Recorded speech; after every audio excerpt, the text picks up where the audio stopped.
আশ্চর্য হয়ে যাবেন, যেই পরিমাণ বিদেশি পতাকা এই দেশে খেলা উপলক্ষে টানানো হয়, তাদের সংশ্লিষ্ট দেশে নিজেদের দেশে নিজেরা এত পতাকা ঝুলাই কিনা সন্দেহ আছে। এবং এক পাড়ার সাথে আরেক পাড়ার প্রতিযোগিতা করে। টেলিভিশনে রিপোর্ট আসে, অমুক গ্রামে দীর্ঘ 1 কিলোমিটার লম্বা পতাকা বানিয়ে বিশাল ক্রেডিট অর্জন করেছে। 1 কিলোমিটার খবর যখন টেলিভিশনে চলে আসছে, ভাইরাল হয়ে গেছে, তখন আরেক গ্রুপ চিন্তা করে আমরা 1.5 কিলোমিটার একটা বানাবো, যাতে আমাদের তো টেলিভিশনে। মানে একটা ফালতু প্রতিযোগিতা ছাড়া কিছু, একেবারে ফালতু কাজ। কিসের জন্য এই পতাকাটা বানাইতেছে? এই পতাকা বানাইতে গিয়ে 10 টাকা, 5 টাকা, 15 টাকা, 20 টাকা, 1 টাকা এই পতাকার পিছনে খরচ করেছেন। কিয়ামতের দিন এই 1 টাকার হিসাব দেওয়া ছাড়া 1 কদমও সামনে আগানো যাবে না। 1 টাকার হিসাব দিতে হবে। কেন এই পতাকা বানাইলেন? কি কাজ? দলিল, লা তাজুল কাদমা ইবনে আদম হাত্তা ইউসআলা আন খামসিন। কিয়ামতের দিন 5টা প্রশ্নের উত্তর দেওয়া ছাড়া কোনো আদম সন্তান 1 কদমও সামনে বাড়াইতে পারবে না, পা বাড়াইতে পারবে না। তার মধ্যে একটা প্রশ্ন থাকবে, ওয়া আন মালিহি ফীমা আনফাকাহু, তার সম্পদ কোথায় ব্যয় করেছে এ জবাব তাকে দিবে। 23 নম্বর সূরা মুমিনুনের 3 নম্বর আয়াতে আল্লাহ তাআলা বলেছেন, ওয়াল্লাযীনা হুম আনিল লাহবি মুরিদুন। আল্লাহ তাআলা বলছেন, ওই সকল মুমিনেরা সফল যারা বাজে কাজ থেকে বিরত থাকে। যারা কি কাজ থেকে বিরত থাকে? বাজে কাজ থেকে। আচ্ছা, এই যে খেলা দেখা দেখি, তর্ক বিতর্ক, এটার আসলে লাভটা কি? দুনিয়ার লাভ কি আর আখিরাতের লাভ কি? হ্যাঁ বলেন, এটা দুনিয়ার লাভটা কি আর আখিরাতের লাভ কি? আখিরাত বাদ, আপাতত দুনিয়ার লাভটা কি? যে ঘুষ খায় তার দুনিয়ার একটা লাভ আছে, নগদ কিছু টাকা পায়। যে সুদ খায় তার দুনিয়ার একটা লাভ আছে, নগদ কিছু টাকা পায়। নামাজ পড়লে আখিরাতের একটা লাভ আছে, আল্লাহ সওয়াব দিবে। দাওয়াতি কাজ করলে আখিরাতের একটা লাভ আছে, আল্লাহ কি দিবে? সওয়াব দিবে। ব্যবসা বাণিজ্য করলে, সবভাবে করলে আখিরাতেও লাভ আছে, দুনিয়াতেও লাভ আছে। দুনিয়াতে কি আছে? লাভ আছে। তাহলে প্রত্যেকটা কাজে হয় দুনিয়াতে লাভ আছে, না আখিরাতে লাভ আছে, অথবা দুনিয়া আখিরাত দুই জায়গাতে লাভ আছে। এই ঘন্টার পর ঘন্টা খেলা দেখলে আখিরাতের কি লাভ, দুনিয়ার কি লাভ? কি লাভ? আছে কোন লাভ? হ্যাঁ, নিজের আনন্দ, ক্ষতি, নিজের আরো কি ক্ষতি। তাহলে মুমিন তার নিজের ব্যাপারে কি থাকবে? সচেতন থাকবে। মুমিন কোনো বাজে কাজে লিপ্ত হতে পারে না, বাজে কাজে লিপ্ত হতে পারে না। ফুটবল খেলা শুরু হচ্ছে কবে? হ্যাঁ, শুরু হয়ে গেছে। আচ্ছা, মানে আজকে হলো 12 তারিখ, 11 তারিখ থেকে শুরু হয়ে গেছে। আচ্ছা, আমি আপনাদেরকে জাস্ট বুঝানোর জন্য বলছি, আমার ব্যক্তিগতভাবে ফুটবলের প্রতি তেমন কখনো আকর্ষণ ছিল না।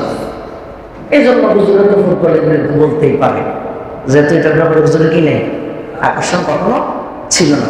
জাস্ট বুঝানোর জন্য বলছি, ক্রিকেটের প্রতি খোঁজ খবর নেওয়া, দেখার একটা আকর্ষণ ছিল 18 বছর বয়স পর্যন্ত। 18 বছর বয়স পরে 2005 সালে এসে আমি যখন এই আয়াতের তাফসীরটা পড়লাম, ওয়াল্লাযীনা হুম আনিল লাগবি মুরিদুন, মুমিনেরা বাজে কাজ থেকে বিরত থাকে, এই আয়াতটা পড়ার পর থেকে নিজেকে ধিক্কার জানাইয়া এসব ফালতু কাজ থেকে টোটালি বাদ দিয়ে দিয়েছি।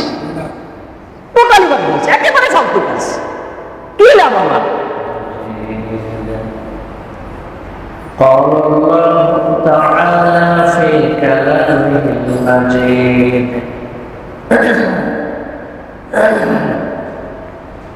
وإذ قالت أمة منهم لم تعظون قوما الله مهلكهم أو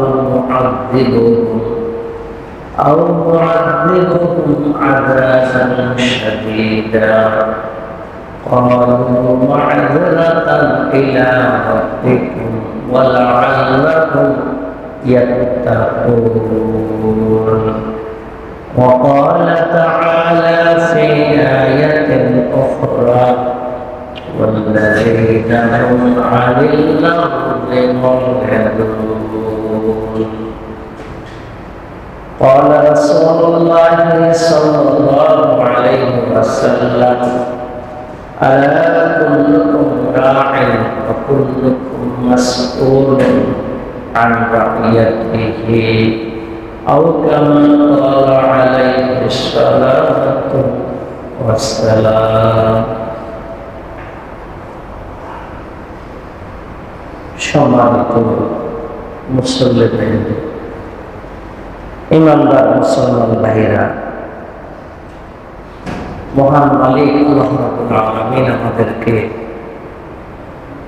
পবিত্র জুমার দিনে সালাতুল জুমা আদায় করার জন্য মসজিদে সমবেত হওয়ার তৌফিক দিয়েছেন, সুযোগ করে দিয়েছেন। এজন্য আমরা হৃদয়ের গভীর থেকে কালিমাতুশ শুকর আদায় করছি, আলহামদুলিল্লাহ আলহামদুলিল্লাহ হামদান কাসীরান তাইয়্যিবান মুবারাকান ফীহি।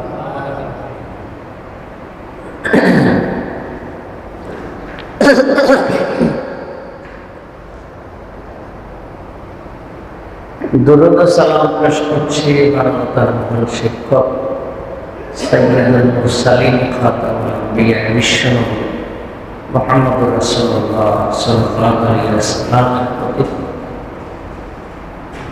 পৃথিবীর শুরু থেকে নিয়ে আজ পর্যন্ত যারা যেখানে দ্বীনের জন্য ভূমিকা পালন করেছে তাদের সকলের জন্য আল্লাহ তাআলার দরবারে জান্নাতের সুউচ্চ মর্যাদা কামনা করছি, আল্লাহুম্মা আমিন। সম্মানিত উপস্থিতি, আমি আপনাদের সামনে পবিত্র কোরআনের 7 নম্বর সূরা আ'রাফ 164 নম্বর আয়াত এবং 23 নম্বর সূরা মুমিনুনের 3 নম্বর আয়াত তিলাওয়াত করে শুনিয়েছি। আপনাদের সামনে রাসূল করিম সাল্লাল্লাহু আলাইহি ওয়াসাল্লামের পবিত্র জবান থেকে আগত অনেকগুলো হাদিসের মধ্যে থেকে একটি হাদিস পাঠ করে শুনিয়েছি। যে আয়াতগুলো আমরা শুনলাম, যে হাদিস আমরা শুনলাম, সে আয়াত এবং হাদিসের আলোকে বর্তমান সময়ে চলমান সময়ে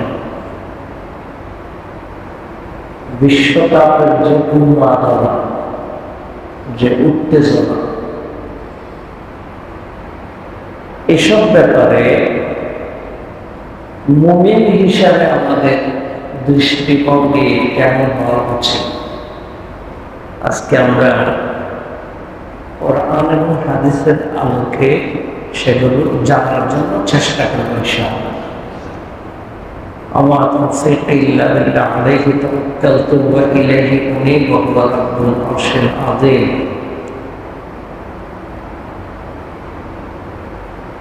সম্মানিত উপস্থিতি,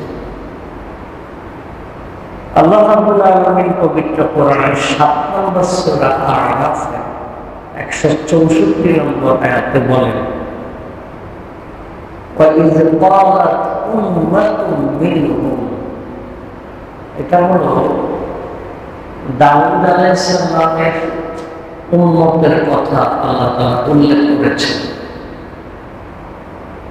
দাউদ আলাইহিস সালামের উম্মতের মাঝে একটা অংশ আরেকটা অংশকে বলতে লাগলো, লিমা তা'ইযুনা কওমা, তোমরা কেন ওদেরকে ওয়াজ করছো, তোমরা কেন তাদেরকে উপদেশ দিচ্ছ? আল্লাহু মুহলিকুহুম আও মুআযযিবুহুম আযাবান শাদীদা, আল্লাহ তো তাদেরকে ধ্বংস করবেন অথবা কঠিন শাস্তি দিবেন, তোমাদের ওয়াজ করার দরকার কি? তোমাদের ওয়াজ করার দরকার কি? অর্থাৎ দাউদ আলাইহিস সালামের জাতির মাঝে একটা বিশেষ ঘটনা ঘটেছিল। আমরা একটু পরে ঘটনাটা বলব। এই বিশেষ ঘটনার মধ্যে সেখানে দাউদ আলাইহিস সালামের উম্মতেরা তিনটা গ্রুপে বিভক্ত হয়ে গেছে একটা ঘটনাকে কেন্দ্র করে। কয়টা গ্রুপে? তিনটা গ্রুপ। এই তিন গ্রুপের মধ্যে এক গ্রুপ আরেক গ্রুপকে বলছে, কি বলছে? যে তাদেরকে তোমাদের ওয়াজ করার দরকার কি? আল্লাহ তো তাদেরকে ধ্বংস করবে অথবা আল্লাহ তাদেরকে শাস্তি দিবে, তোমাদের ওয়াজের দরকার কি?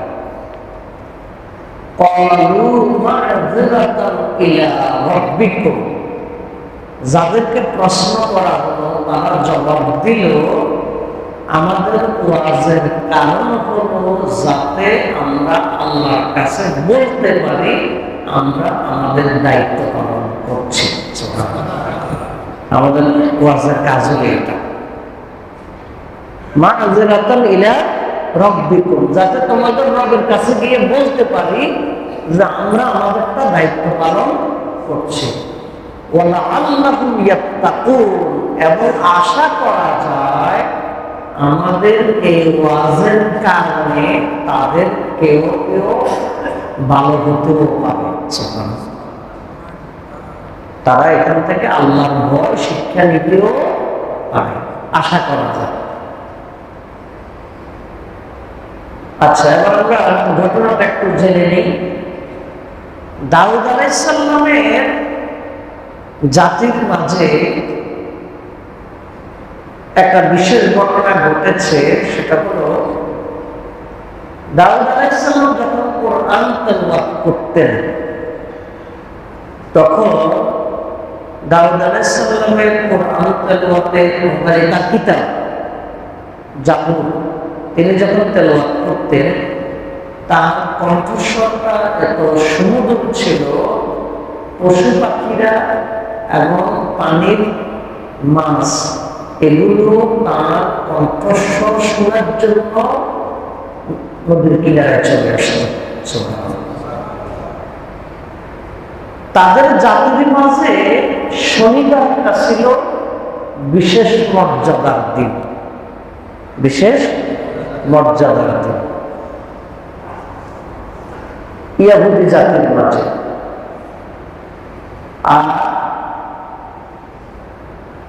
খ্রিস্টানদের মাঝে বিশেষ মর্যাদার দিন হলো রবিবার, আর মুসলমানদের জন্য বিশেষ মর্যাদার দিন হলো জুমাবার। তো তিনটা বার আল্লাহ তাআলা বললেন যে তোমাদের জন্য যেহেতু শনিবার বিশেষ মর্যাদার দিন, এই জন্য শনিবারকে তোমরা বিশেষভাবে সম্মান করো। শনিবারের ব্যাপারে তোমরা বাড়াবাড়ি করো না। আল্লাহ তাআলা শনিবারে তাদেরকে মাছ ধরতে নিষেধ করেছে, মাছ ধরতে নিষেধ করেছে। তারা কি করলো? শনিবারে তারা মাছ ধরত না, তবে কায়দা কানুন করে এমনভাবে সিস্টেম করত শনিবারের মাছগুলো আসলে একটা জায়গায় আটকে যেত, ধরত না। মানে এমন পলিসি করে রাখতো মাছ আসলে মাছ নিয়ে যেত, আটকে যেত।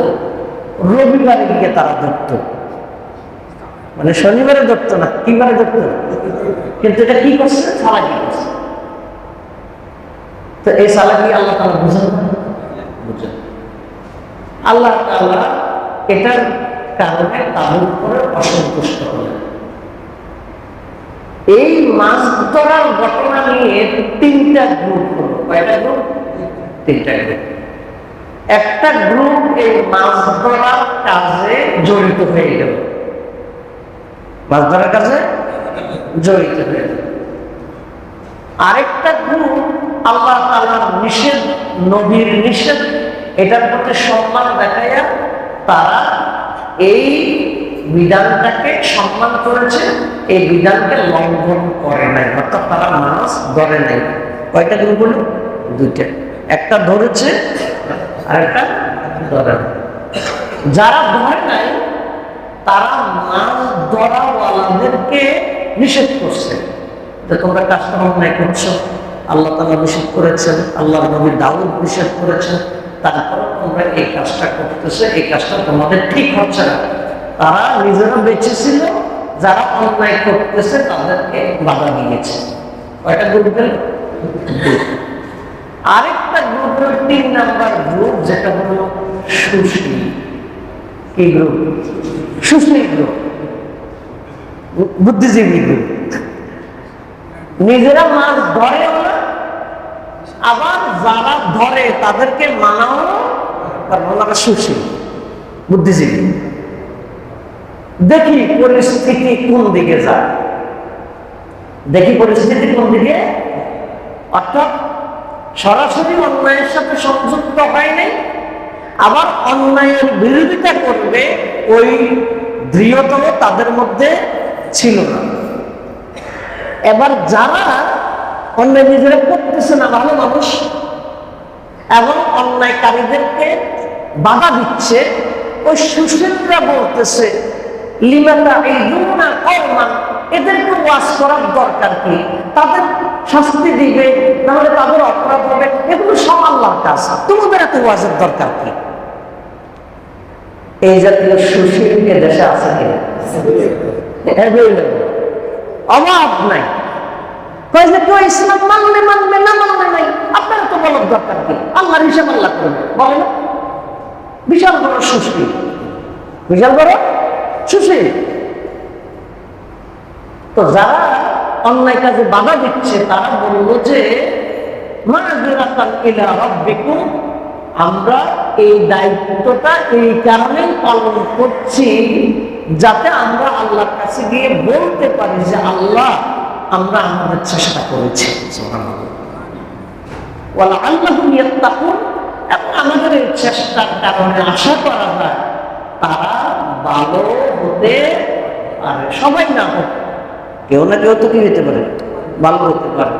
মানুষদেরকে নসিহত করা হয়, ওয়াজ করা হয়, এটাকে পুরাটা বিফলে যায়? হ্যাঁ, কিছু কাজে লাগে না? ফলাফল হিসেবে, সওয়াব হিসেবে তো পুরাটা আল্লাহ সওয়াব দিবেন, কিন্তু দুনিয়াতে মানুষের পরিবর্তনের দিক থেকে পুরাটাই কি বিফলে যায়, নাকি কিছু পরিবর্তন হয়? যদি ওয়াজ নসিহত না থাকতো, মানে যতটুকু ভালো আছে ততটুকুও ভালো থাকতে পারত না, নষ্ট হয়ে যেত আরো বেশি। তাহলে এখন ধরেন আমরা এখান থেকে একটা জিনিস কি শিখলাম? সমাজের মধ্যে 3 পক্ষ হওয়ার কোনো সুযোগ নেই। পক্ষ হইল 2টা। পক্ষ কয়টা? 2টা। কোরআনে বহুবার এটা বলা আছে, হাদিসে বহুবার এটা বলা আছে। পক্ষ কয়টা? 2টা। আমরা কয়েকটা ধরে নিতে। আল্লাহ তাআলা বলছেন 59 নম্বর সূরা হাশর আয়াত নাম্বার 20, লা ইয়াস্তাবি আসহাবুন নার ওয়া আসহাবুল জান্নাহ, জাহান্নামী এবং জান্নাতি কখনো সমান হতে পারে না। আসহাবুল জান্নাতি হুমুল ফাইজুন, জান্নাতি যারা তারাই হলো সফল। সুবহানাল্লাহ। তাহলে পক্ষ কয়টা? একটা জাহান্নামী আর একটা জান্নাতি। আল্লাহ তাআলা বলেন আসহাবুল ইয়ামিন ও আসহাবুশ শিমাল, একটা হলো ডানপন্থী আর একটা হলো বামপন্থী। একটা হলো ডানপন্থী আর একটা হলো, অর্থাৎ একটা ডান হাতে আমলনামা পাবে, আরেকটা নাকি মাঝখানে কোনো আমলনামা আছে, হয় ডান হাতে পাবে, না হলে 3 নম্বর তো আর কোনো হাত নাই। 4 নম্বর সূরা নিসা 76 নম্বর আয়াত আল্লাহ তাআলা বলেছেন আল্লাযীনা আমানু ইউকাতিলুনা ফি সাবিলিল্লাহ, যারা ঈমানদার তারা সংগ্রাম করে আল্লাহর রাস্তায়। ওয়াল্লাযীনা কাফারু ইউকাতিলুনা ফি সাবিলিত তাগুত, যারা কাফের তারা সংগ্রাম করে তাগুতের রাস্তায়। যারা ঈমানদার তারা সংগ্রাম করে কার রাস্তায়? আল্লাহর রাস্তায়। যারা কাফের তারা সংগ্রাম করে তাগুতের রাস্তায়। তাহলে রাস্তা কয়টা? হয় আপনি সমাজের মধ্যে কোরআনের শাসন চাইবেন, অথবা আপনি কোরআনের শাসনের বিরোধী। 3 নম্বর কোন রাস্তা নাই। 3 নম্বর কোন রাস্তা। আপনি যদি মনে করেন যে আমি সুশীল, তারপর দাউদ আলাইহিস সালামের ওই ঘটনা থেকে একটা গ্রুপ অন্যায় করত, আরেকটা গ্রুপ অন্যায় বাধা দিত, আরেকটা গ্রুপ সুশীল ছিল। আল্লাহ তাআলা যারা অন্যায় করেছে আর যারা সুশীল ছিল, দুইটা গোষ্ঠীকেই আল্লাহ তাআলা বললেন কুনু কিরাদাতান খাসিন। আল্লাহ তাআলা দুইটা গোষ্ঠীকে ভয়ঙ্কর নিকৃষ্ট বান্দর বানিয়ে দিয়েছে। কয় গোষ্ঠী? কয় গোষ্ঠী? এক গোষ্ঠী হলো বরাবর অপরাধী, সরাসরি অপরাধী। আরেক গোষ্ঠী কি? সুশীল। আবার নিজেকে, আমরা যারা আছি আমাদেরকে চিন্তা করা উচিত আমরা কোন জায়গায় আছি। তার মানে এটা আমরা বাংলায় একটা কথা বলবো, অন্যায় যে করে, অন্যায় যে সহে। বলেন একটা কথা, অন্যায় যে করে আর অন্যায় যে সহে, দুইজনে কি অপরাধ। হ্যাঁ, আমি অন্যায়ের বিরুদ্ধে বললেই কি অন্যায় বন্ধ হয়ে যাবে? কথা বলেন। আমি অন্যায়ের বিরুদ্ধে বললেই কি অন্যায় বন্ধ হয়ে যাবে? আমি বলবো কেন? যাতে রবের কাছে গিয়ে এই একটা পেশ করতে পারি যে আল্লাহ আমি শুনছিলাম না, আমি বলেছি। তাই এবার আসে আমরা যে বিশ্বকাপের উন্মাদনার কথা বলছি, বিশ্বকাপের উত্তাপ, এখানে আমরা যারা মুসল্লি হিসেবে আছি অলরেডি আমাদের কারো কারোর মধ্যে উত্তাপ শুরু হয়ে গেছে, আছে না? কারো কারো জার্সি অলরেডি কিনা হয়ে গেছে, আছে না? পতাকা অলরেডি টানানো হয়ে গেছে, অলরেডি চা দোকানে ক্লাবে বসে তর্ক বিতর্ক ঝগড়াঝাটি শুরু হয়ে গেছে। চলে গেছে। এই যে অবস্থাটা, এই অবস্থাটা কি মুসলিম উম্মাহ হিসাবে, মুসলমান হিসাবে আমাদের কি এর চাইতে বড় কোনো কাজ নাই? বড় কোনো কাজ নেই। ওই যে একটা পৃথিবীর শ্রেষ্ঠ ধনীদের কথা, বিল গেটস, তারপর মার্ক জাকারবার্গ, এরকম যারা শ্রেষ্ঠ ধনীদের কথা, বিল গেটসের ব্যাপারে এমন বলা হয় যে তার হাত থেকে যদি কোনো সম্পদ যদি পড়ে যায়, সে এটা তোলার জন্য সময় ব্যয় করে না, কারণ এটা তুলতে তার যে পরিমাণ ইনকাম হবে, তার মানে এটা তুলতে তার যে সময় লস হবে, এই সময় সে এর চাইতে বেশি ইনকাম করতে পারে, এজন্য সে এটা তোলার জন্য সময় দেয় না। এটা একটা বলা হয়, মানে তার হাত থেকে কোনো সম্পদ পড়ে গেলে এটা তুলতে যে পরিমাণ সময় খরচ হবে, এই সময় সে এর চাইতে আরো বেশি কি করতে পারবে? ইনকাম করতে পারবে। এটা তারা বুঝায় তারা সময়কে গুরুত্ব দেয়, তার কাজটা করতেছে। আর আমরা ঘন্টার পর ঘন্টা আনলিমিটেড র্যান্ডম নানান জাতের বিশ্লেষণ চলছে, আছে নাকি নাই? আচ্ছা, 23 নম্বর সূরা মুমিনুনের 3 নম্বর আয়াত আল্লাহ তাআলা বলেছেন ওয়াল্লাযীনা হুম আনিল লাহwi মুরিদুন। আল্লাহ তাআলা বলেছেন ওই সকল মুমিনেরা সফল যারা বাজে কাজ থেকে বিরত থাকে। যারা কি কাজ থেকে বিরত থাকে? বাজে কাজ থেকে। আচ্ছা, এই যে খেলা দেখা দেখি, তর্ক বিতর্ক, এটার আসলে লাভটা কি? দুনিয়ার লাভ কি আর আখিরাতের লাভ কি? হ্যাঁ বলেন, এটা দুনিয়ার লাভটা কি আর আখিরাতের লাভ? আখিরাত বাদ, আপাতত দুনিয়ার লাভটা কি? যে ঘুষ খায় তার দুনিয়ার একটা লাভ আছে, নগদ কিছু টাকা পায়। যে সুদ খায় তার দুনিয়ার একটা লাভ আছে, নগদ কিছু টাকা পায়। নামাজ পড়লে আখিরাতের একটা লাভ আছে, আল্লাহ সওয়াব দিবে। দাওয়াতি কাজ করলে আখিরাতের একটা লাভ আছে, আল্লাহ কি দিবে? সওয়াব দিবে। ব্যবসা বাণিজ্য করলে, সবভাবে করলে আখিরাতেও লাভ আছে, দুনিয়াতেও লাভ আছে। দুনিয়াতেও কি আছে? লাভ আছে। তাহলে প্রত্যেকটা কাজে হয় দুনিয়াতে লাভ আছে না আখিরাতে লাভ আছে, অথবা দুনিয়া আখিরাত দুই জায়গাতে লাভ আছে। এই ঘন্টার পর ঘন্টা খেলা দেখলে আখিরাতের কি লাভ, দুনিয়ার কি লাভ? কি লাভ? আপনারা কি বলবো, আছে কোন লাভ? হ্যাঁ, নিজের আনন্দ, ক্ষতি, নিজের আরো কি ক্ষতি। তাহলে মুমিন তার নিজের ব্যাপারে কি থাকবে, সচেতন থাকবে। মুমিন কোন বাজে কাজে লিপ্ত হতে পারে না, বাজে কাজে লিপ্ত হতে পারে না। ফুটবল খেলা শুরু হচ্ছে কবে? হ্যাঁ, শুরু হয়ে গেছে। আচ্ছা, মানে আজকে হলো 12 তারিখ, 11 তারিখ থেকে শুরু হয়ে গেছে। আচ্ছা, আমি আপনাদেরকে জাস্ট বুঝানোর জন্য বলছি, আমার ব্যক্তিগতভাবে ফুটবলের প্রতি তেমন কখনো আকর্ষণ ছিল না। এই জন্য হুজুরের তো ফুটবলের বিরুদ্ধে বলতেই পারে, যেহেতু এটার ব্যাপারে হুজুরের কি নেই, আকর্ষণ কখনো ছিল না। জাস্ট বুঝানোর জন্য বলছি, ক্রিকেটের প্রতি খোঁজখবর নেওয়া দেখার একটা আকর্ষণ ছিল 18 বছর বয়স পর্যন্ত। 18 বছর বয়স পরে 2005 সালে এসে আমি যখন এই আয়াতের তাফসীরটা পড়লাম, ওয়াল্লাযীনা হুম আনিল লাগবি মুরিদুন, মুমিনেরা বাজে কাজ থেকে বিরত থাকে, এই আয়াতটা পড়ার পর থেকে নিজেকে ধিক্কার জানাইয়া এসব ফালতু কাজ থেকে টোটালি বাদ দিয়ে দিয়েছি। টোটালি বাদ দিয়েছি, একেবারে ফালতু কাজ। কি লাভ আমার? ক্রিকেটের ক্ষেত্রে অস্ট্রেলিয়া জিতবে না পাকিস্তান জিতবে, সাউথ আফ্রিকা জিতবে নাকি এয়া জিতবে, এই ঘন্টার পর ঘন্টা টিভি দেখতেছে, খেলা দেখতেছে, বকাবকি করতেছে, তর্ক বিতর্ক করতেছে, ফায়দা থাকে। ফুটবলের ক্ষেত্রে আর্জেন্টিনা, ব্রাজিল, ফ্রান্স, জাপান শুরু হয়ে গেছে। দুনিয়ারও লাভ নাই, আখিরাতেরও লাভ নাই। এখন এতদিন পর্যন্ত যে মনের ভিতরে জল্পনা কল্পনা স্বপ্ন লালন করছে, আমার আজকের আধা ঘন্টার কথায় এত দ্রুত এগুলো মাথার থেকে চলে যাবে? এত সহজে যাবে না, যায় না।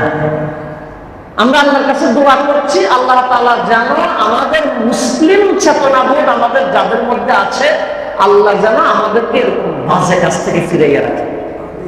বলেন না আমিনও বলে না, যদি দোয়া কাজে লেগে যায়। আমি না বলতাম যদি দোয়া কাজে লেগে যায়, মানে নিজের থেকেই সবচেয়ে মানে বাদ দেওয়ার ব্যাপারে সিরিয়াস না। দেখেন, আমাদেরকে একটু গভীরে যেতে হবে, এগুলোর মধ্যে সমস্যাটা কোন জায়গা। স্বাভাবিকভাবে খেলাধুলা, স্বাভাবিক খেলাধুলা ইসলামে নিষিদ্ধ না। পোলাপানে বিকেল বেলায় ক্রিকেট খেলে, সাধারণভাবে ফুটবল খেলে, এগুলো ইসলামে নিষেধ না। এগুলোর মধ্যে তেমন ধরনের কোনো বাজে অবৈধ কাজ নাই, জুয়া নাই, এরকম এগুলো থেকে ফ্রি সাধারণ একটা শরীর স্বাস্থ্যের অংশ, এই হিসাবের মধ্যে এগুলো শরীরতে কিনা নিষিদ্ধ না। কিন্তু এই যে বিশ্বকাপের যে উন্মাদনা, এটা এখানের মধ্যে অনেক পাপ একসাথে জড়িত। এটা বিশ্বকাপ না, এটা বিশ্বপাপ। এটা বিশ্ব কি পাপ। আপনার দেখেন কত পত্রিকা ব্যাপারে দেখেন, যে সকল জায়গায় বিশ্বকাপের এই আয়োজনগুলো হয়, পৃথিবীর বিভিন্ন দেশ থেকে বাছাই করে দেহ ব্যবসায়ী নারীদেরকে ওইগুলোতে এনে তাদেরকে অ্যাকসেপ্ট করা হয়। দেখেন না আপনারা পত্রিকাতে কি পতিতাদেরকে আনা হয় নাই? আপনারা কোনো যেন দুনিয়াতে নাই, দেখেন নাই পত্রিকাতে, দেখেন নাই যদি খবর বিভিন্ন দেশ থেকে নারীদেরকে এখানে আনা হচ্ছে না? কেন আনা হচ্ছে? অবৈধ। কারা? তারা হলো কাফের মুশরিক। কিন্তু এই কাফের মুশরিকরা যে সকল আয়োজন করতেছে, এই সকল আয়োজনে আমাদের মুসলমানরা এমন ভাবে আষ্টে পৃষ্ঠে আমরা তাদের সাথে তাল মিলিয়ে জড়িয়ে গেছি, আলাদা মুসলমান আর মুসলমান বুঝার উপায় নাই। আল্লাহ রাসূল সাল্লাল্লাহু আলাইহি ওয়াসাল্লাম বলেছেন, লা তাত্তাবিউন্না সুনানা মান কানা ক্বাবলাকুম ইয়াদান বিয়াদিন যিরাআন বিযিরাইন হাত্তা লাউ দাখালু জুহুরা দাব্বিন লা দাখালতুমুহ। রাসূলুল্লাহ সাল্লাল্লাহু আলাইহি ওয়াসাল্লাম বলছেন, আমার আশঙ্কা হচ্ছে তোমরা তোমাদের পূর্ববর্তী জাতিদেরকে অনুসরণ করবা এক হাত এক হাত। তারা যদি এক হাত ডানে যায়, তোমরা তাদের দেখা দেখি এক হাত ডানে যাবে। তারা যদি এক বিগত এক গজ বামে যায়, তোমরা তাদের দেখা দেখি বামে যাবে। তোমরা তাদের এমন অনুসরণ শুরু করবে অন্ধভাবে, হাত্তা লাউ দাখালু জুহুরা দাব্বিন লা দাখালতুমুহ। এমন অবস্থা, তারা যদি গুই সাপের গর্তের ভিতরে ঢুকে, তাহলে তোমরা তাদের অন্ধ অনুকরণ করতে করতে তোমরা তাদের পিছনে গুই সাপের গর্তের ভিতরে ঢুকে যাবে। রাসূলুল্লাহ সাল্লাল্লাহু আলাইহি ওয়াসাল্লাম আজ থেকে 1400 বছর আগে যা বলেছেন, আজকের আমার মুসলমানের সন্তানের সেই কামে করতেছে। তার চুলের ডিজাইন দেখলে বোঝা যায় এটা মেসির ডিজাইন, এটা নেইমারের ডিজাইন, এটা আরো কার ডিজাইন। কেন তার চুলের ডিজাইন আমাকে নিতে হবে? কেন আমার মুসলিম সন্তানের কি কারণে তার চুলের ডিজাইন আমাকে নিতে হবে? সে কে? সে আমার কি হয়? আমার বাপ, আমার চাচা, আমার জ্যাঠা, আমার দাদা, আমার মামাতো ভাই, আমার খালাতো ভাই, সে কি লাগে আমার? কিছুই। আমি যে তার জন্য এত লাফালাফি করতেছি, সোজা বাংলায় যেটা বলে, এ আমার গনে গলা বুঝুন নাই, গলা বুঝুন না, যে তোরে গনা কি নেই, টাইম নেই। তা আমি যে তার পিছনে এত লাফালাফি করতেছি, তার জন্য এত উথাল পাতাল হয়ে যাচ্ছে, সে আমার গনে।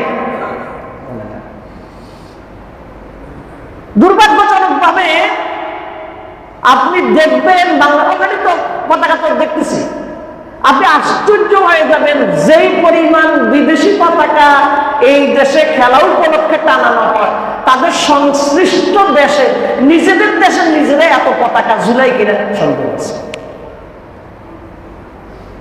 এবং এক পাড়ার সাথে আরেক পাড়ার প্রতিযোগিতা করে। টেলিভিশনে রিপোর্ট আসে, অমুক গ্রামে দীর্ঘ 1 কিলোমিটার লম্বা পতাকা বানিয়ে বিশাল ক্রেডিট অর্জন করেছে। তো 1 কিলোমিটার খবর যখন টেলিভিশনে চলে আসছে, ভাইরাল হয়ে গেছে, তখন আরেক গ্রুপ চিন্তা করে আমরা 1.5 কিলোমিটার একটা বানাবো, যাতে আমাদের তো টেলিভিশনে আসে। মানে একটা ফালতু প্রতিযোগিতা ছাড়া কিচ্ছু, একেবারে ফালতু কাজ। কিসের জন্য এই পতাকাটা বানাইতেছে? এই পতাকা বানাইতে গিয়ে 10 টাকা, 5 টাকা, 15 টাকা, 20 টাকা, 1 টাকা এই পতাকার পিছনে খরচ করেছেন।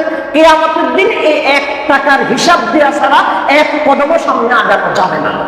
1 টাকার হিসাব দিতে হবে। কেন এই পতাকা বানাইলেন? কি কাজ বলেন? লা তাজুল কাদমা ইবনে আদম হাত্তা ইউসআলা আন খামসিন। কিয়ামতের দিন 5টা প্রশ্নের উত্তর দেয়া ছাড়া কোন আদম সন্তান 1 কদমও সামনে বাড়াইতে পারবে না, পা বাড়াইতে পারবে না। তার মধ্যে একটা প্রশ্ন থাকবে, ওয়া আন মালিহি ফীমা আনফাকাহু। তার সম্পদ কোথায় ব্যয় করেছে, এ জবাব তাকে দিতে হবে। এ জবাব তাকে দিতে হবে। 1000 টাকা দিয়ে পতাকা না বানাইয়া 1000 টাকা কোনো গরিবের দিয়ে দেন। রাস্তা একটা খাদ হয়ে গেছে, নিজের টাকা দিয়ে 1000 টাকার কাছে লিখ ফেলে দেন। আখেরাতে সওয়াব পাবেন, দুনিয়ার মানুষেরা দোয়া করবে। পতাকা এটা মেয়ে কার দিলাম? তাহলে অন্যদের পতাকা নিয়ে আমরা উন্মাদ, অথচ আমরা তো মুসআব ইবনে উমাইরের উত্তরসূরি। মুসআব ইবনে উমাইর রাদিয়াল্লাহু তাআলা আনহুকে যুদ্ধের ময়দানে তার ডান হাতে পতাকা ছিল, ইসলামের পতাকা। তার ডান হাতটাকে কেটে নেওয়ার কারণে তিনি পতাকাটাকে বাম হাতে নিলেন। বাম হাতটাকে কেটে ফেলার পরে এখন ডান হাতও নাই, বাম হাতও নাই। তখন তিনি তার 2 হাঁটুকে একসাথে করে বুকে, সেই জায়গার মধ্যে যে অপরাধ হয়, অপরাধগুলো হলো, ফুটবলের মধ্যে একটা সমস্যা হলো কাপড় হলো হাঁটুর উপরে, কিছুর উপরে। রাসূলুল্লাহ সাল্লাল্লাহু আলাইহি ওয়াসাল্লাম বলেন, লা ইয়ানজুরু রাজুলু ইলা আওরাতির রাজুল। কোন পুরুষের লজ্জা অংশের দিকে তাকাতে পারবে না। একজন পুরুষের জন্য হাঁটু থেকে নাভি পর্যন্ত মিনিমাম এতটুকু ঢেকে রাখা ফরজ। যেই ব্যক্তিটা খোলা রাখছে তারও কবিরা গুনাহ, যেই ব্যক্তিটা দেখতেছে তারও কবিরা গুনাহ। তো সে তো অমুসলিম, তার হিসাব বাদ। আমি মুসলমানের সন্তান, আমি এনজয় করতেছি, দেখতেছি, তালি বাজাচ্ছি।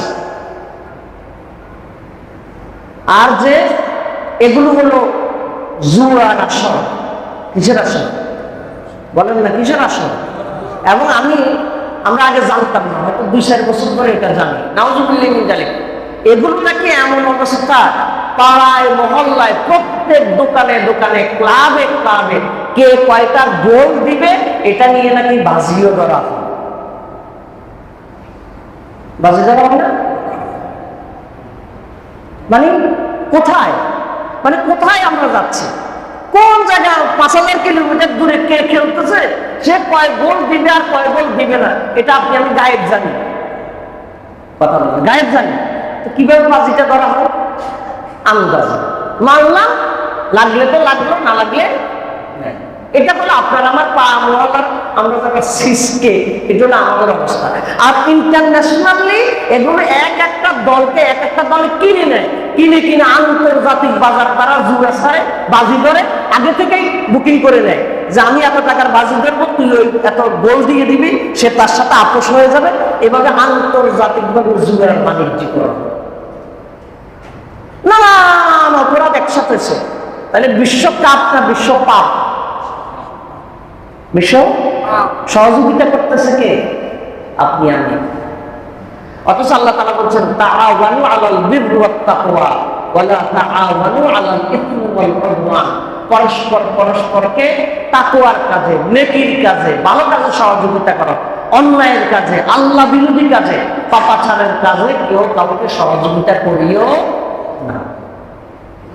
আমাদের মানে অনুভূতিটা আমাদের এমন পর্যায়ে যাচ্ছে, অপরাধকে অপরাধ মনে করার মতো অনুভূতিও আমাদের নাই। অপরাধকে অপরাধ মনে করার অনুভূতি আমাদের নাই। তাহলে এগুলো হলো জুয়ার কেন্দ্র। কিসের কেন্দ্র? আপনারা মনে অনেকে রাগ করতেছেন, হ্যাঁ? কারণ হলো কিছু কিছু বিষয় নিজেদের সাথে জড়াই গেছে, তো এই জন্য মন্তব্য করাটা একটু জটিল হয়ে যাচ্ছে। কারণ কোন না কোন আমরা এই উত্তাপে আক্রান্ত, এই উত্তাপে আমরা কি আক্রান্ত। তাহলে এগুলো একটা জুয়ার আয়োজন। এটা হলো অবৈধভাবে মানে নোংরামির আয়োজন এবং তাম পৃথিবী থেকে বাছাই করা বিশ্ব সুন্দরীদেরকে বাছাই করে অনুষ্ঠানের মধ্যে তাদেরকে কি করা হয়? উপস্থাপন করানো হয়। যে আয়োজনের মধ্যে এত নানান জাতের অপরাধের সংমিশ্রণ, অপরাধের একটা আড্ডাখানা, এগুলো আপনি আমি এত রিল্যাক্সে কিভাবে মেনে নেই?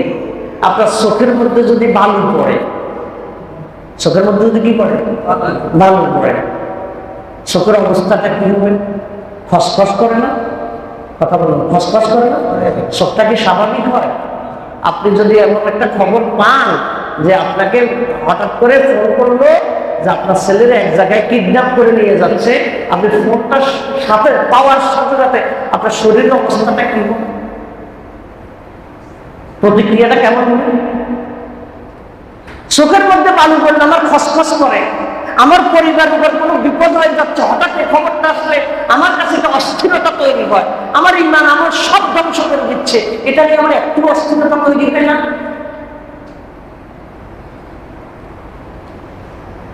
এখন কথা বলো, আমাদের মানে পাল্টা কথা আছে, লোকজন কথা কি একটু বিনোদন, সময় টময় যায় না, তো একটু সময় কাটায়, একটু কি কাটায়? সময় কাটায়। ভাবতে হলে এরকম। কারণ কি?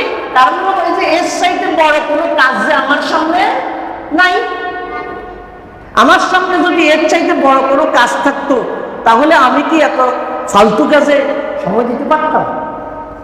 কথা বলেন, পারতাম? পারতাম।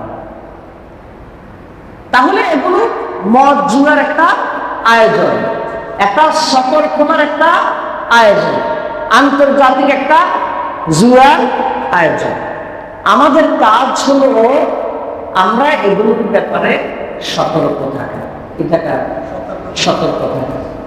আল্লাহ রাসূল সাল্লাল্লাহু আলাইহি ওয়াসাল্লাম বলেছেন, মান রাআ মিনকুম মুনকারান ফালইউগাইয়িরু বিয়াদিহি ফাইন লাম ইস্তাতি ফাবিলিসানি ফাইন লাম ইস্তাতি ফাবিকলবিহি।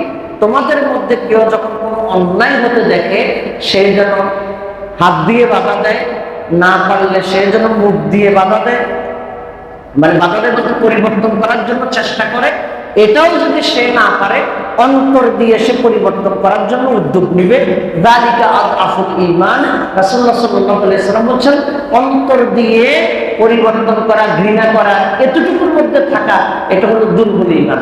শক্তিশালী ঈমান হলো এটাকে হাত দিয়ে পরিবর্তন করার জন্য চেষ্টা করা, এটাকে মুখ দিয়ে পরিবর্তন করার জন্য চেষ্টা করা।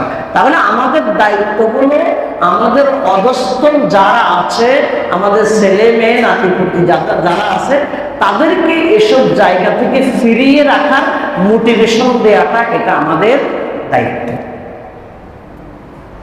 আপনারা হয়তো মনে করবেন যে এইভাবে যদি ইসলাম পালন করতে হয় তাহলে জীবনটাকে নিরস হয়ে যাবে, রস বলতে কিচ্ছু নেই, জীবনটাকে একটা কাঠখোট্টা জীবন হয়ে যাবে, অনেকে এরকম মনে করে। আচ্ছা, জাস্ট বোঝানোর জন্য বলছি, যারা এগুলো করে না তাদের জীবন কি একবার শেষ? হ্যাঁ, তারা কি নিরস? তাদের মধ্যে কি কোনো বিনির্বল হাসি আনন্দ নাই? নাই। তার হাসি আনন্দের জন্য শুধু এদিকে যেতে হবে কেন? এই জন্য যথাসম্ভব এগুলোর খোঁজ খবর থেকে কি থাকা, বিরত থাকা। এগুলোর খোঁজ খবর থেকে বিরত থাকার দরকার নেই। পত্রিকাতে পড়ছেন অথবা মোবাইল চালাতে গিয়ে নিউজ একটা আসছে চোখে দেখছেন, বাস এতটুকুই। আলাদা এটা নিয়ে কি করার দরকার নেই, অস্থির হওয়ার দরকার নেই। এটা হলো আমাদের করণীয়। আমাদের করণীয় হলো আমরা আল্লাহ রাসূল সাল্লাল্লাহু আলাইহি ওয়াসাল্লাম বলেছেন, আলা কুল্লুকুম রাঈন ওয়া কুল্লুকুম মাসউলুন আন রাইয়াতিহি। তোমরা প্রত্যেকে দায়িত্বশীল এবং প্রত্যেককে তার দায়িত্ব সম্পর্কে জিজ্ঞেস করা হবে। আল্লাহর পক্ষ থেকে আমাকে যে সময়টা দিয়েছে, এই সময়টা আল্লাহর পক্ষ থেকে আমার কাছে আমানত। সময়টা কি? আল্লাহ এই সময়ের হিসাব নিবেন না? কথা বল, সময়ের হিসাব নিবেন না? নিবেন। তাহলে এই সময়টা আমরা কোন কাজে লাগাবো? যে কাজে লাগালে আমার দুনিয়াতেও কাজে লাগে না, আখিরাতেও কাজে লাগে না। কি কাজে লাগাবো এই সময়? এবার আরো দেখেন, এইসব খেলাধুলা নিয়ে কেউ কেউ আছে মানবতার আছে, খেলা নিয়ে কি করে? মানত করে। আছে কিনা? আপনারা মনে জানেন না? আছে। আমার দলের যদি আল্লাহ যদি টিকে দেয় তাহলে মসজিদে 100 টাকা দেবে। আহা, মানত করতেছে। মাঝে মধ্যে এরকম হয়, খেলা যখন উত্তেজনা, মানে কোন দিকে না কোন দিকে যা আপনি দেখবেন, এরকম দেখায় মাঝে মধ্যে। কি করতেছে? দোয়া করতেছে। কার কাছে? আল্লাহ। কি নিয়ে? দেখেন, মানে আমাদের অনুভূতিটা দেখেন। আল্লাহ রাসূল সাল্লাল্লাহু আলাইহি ওয়াসাল্লাম বলেছেন, মান নাযারা ফি মাসিয়াতিন ফালা ইয়াসি। যে ব্যক্তি কোনো মন্দ কাজে, অন্যায় কাজে মানত করবে, এই মানত তার করার অধিকার নাই। মানত করতেও পারবে না। এই মানত যদি সে করে, মানত পূর্ণ করতে পারবে না, বরং মানত পূর্ণ না করার কারণে তাকে উল্টা কাফারা দিতে হবে, জরিমানা দিতে হবে। কেন সে বাজে মানত করবে? মানত করে, তাও একটা লেভেল আছে। এরপর হলো কিছু কিছু পাগল ছাগল আছে, আত্মহত্যা করে। আছে নি? আত্মহত্যা নাই? আমাদের দেশে করছে 2006 সালে সম্ভবত একজন ময়মনসিংহে এক তরুণ ট্রেনের নিচে মাথা দিয়ে দিয়েছে, মরে গেছে সে। তার দল জিতে নেই কেন? তার দল হাসতেছে না। আছে কিন্তু, আছে এরকম। কুমিল্লাতে এরকম একজন বলছে, মানে খেলা শেষ হওয়ার উত্তেজনের এক পর্যায়ে হার্ট অ্যাটাক করে মরে গেছে। আছে, আমি বানাই বলছি না, প্রথমের দিকে তো আসে না, এগুলো স্ট্রোক করে মারা গেছে। এগুলো কোন জাতের কাজ? এগুলো কোন জাতের লেভেল? লেভেলটা কোন পর্যায়ে?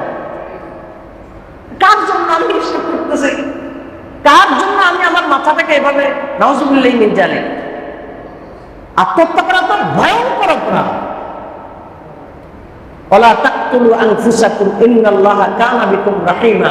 আল্লাহ তাআলা বলেছেন তোমরা আত্মহত্যা করো না। আত্মহত্যা ভয়ঙ্কর অপরাধ, ভয়ঙ্কর অপরাধ। যে খেলা নিয়ে কি করতেছে, ট্রেনের নিচে মাথা দিয়ে দিতেছে, তারপরে হলো খেলা নিয়ে আত্মহত্যা করতেছে। এগুলো কেন হয়? এগুলো হয় তথাকথিত তার ইজ্জত বাঁচানোর জন্য। কারণ সে যে 3 মাস ধরে যে তর্ক করছে, দেখবি কি করে আমার দল, আমার অমুকে কি করে দেখবি। এখন 3 মাস পরে 4 মাস তর্ক করছে, ফাইনাল খেলা শেষ। খেলা শেষ হওয়ার পরে এখন আগামীকাল তো সে হাতে ঘাটে বাইরে হওয়া লাগবে, রাস্তাঘাটে বাইরে হওয়া লাগবে না। এতদিন 3 মাস পর্যন্ত 4 মাস পর্যন্ত যার সাথে তর্ক বিতর্ক করছে, সে কয় যে কি রে তোর কি খবর। এর তথাকথিত ইজ্জত বাঁচানোর জন্য আত্মহত্যা করে, শোক সইতে পারে না, আছে নাকি নাই? এগুলো কখনো মুমিনের কাজ হতে পারে? এগুলো কখনো মুমিনের কাজ হতে পারে? তারপরে হলো তর্ক বিতর্ক, নাউজুবিল্লাহি মিন যালিক, মানে গায়েল করার জন্য একজন আরেকজনকে। দেখেন রাসূলুল্লাহ সাল্লাল্লাহু আলাইহি ওয়াসাল্লাম বলেছেন, রাসূলুল্লাহ সাল্লাল্লাহু আলাইহি ওয়াসাল্লাম বলেছেন, কোন ব্যক্তি জানে সে সত্যের উপরে আছে, এটা সে জানে, তারপর সে বিতর্ক থেকে বেঁচে থাকতে চায় এই কারণে যে সে তর্কে জড়াবে না। রাসূলুল্লাহ সাল্লাল্লাহু আলাইহি ওয়াসাল্লাম বলেছেন, যেই ব্যক্তি সত্য জানে তারপরে বিতর্ক থেকে বেঁচে থাকে, কোন ধরনের তর্কে জড়াবে না, বাজে কাজে জড়াবে না, আল্লাহ রাসূল সাল্লাল্লাহু আলাইহি ওয়াসাল্লাম বলেছেন আল্লাহ তাআলা তার জন্য জান্নাতের মাঝখানে একটা ঘর বানাবে। সুবহানাল্লাহ। মানে যে সত্যের উপরে আছে তারপরে সে বিতর্ক থেকে বিরত থাকবে। কিন্তু খেলা নিয়ে বিতর্ক করার লেভেল কি? গালিগালাজও আছে, চলে কিনা? কথা বলেন, চলে কিনা? এক পক্ষ আরেক পক্ষ ফেসবুকে ইন্টারনেটে ট্রল করে, আছে কিনা? আর্জেন্টিনাওয়ালা ব্রাজিলওয়ালারে পৌঁছাইতেছে, ব্রাজিলওয়ালা আর্জেন্টিনাওয়ালারে পৌঁছাইতেছে। এরকম এক পক্ষ আরেক পক্ষকে পৌঁছানোর জন্য কি চলে? প্রতিযোগিতা চলে। তাহলে এই যে পৌঁছানোর যে প্রতিযোগিতা, এগুলো হারাম। এগুলো কি হারাম? আল্লাহ তাআলা বলছেন যে তোমরা কাউকে কেউ কি করো না, অবজ্ঞা করো না, কটাক্ষ করো না। তুমি যাকে কটাক্ষ করছো সে তোমার কাছে, সে আল্লাহর কাছে তোমার চাইতে কি হইতে পারে?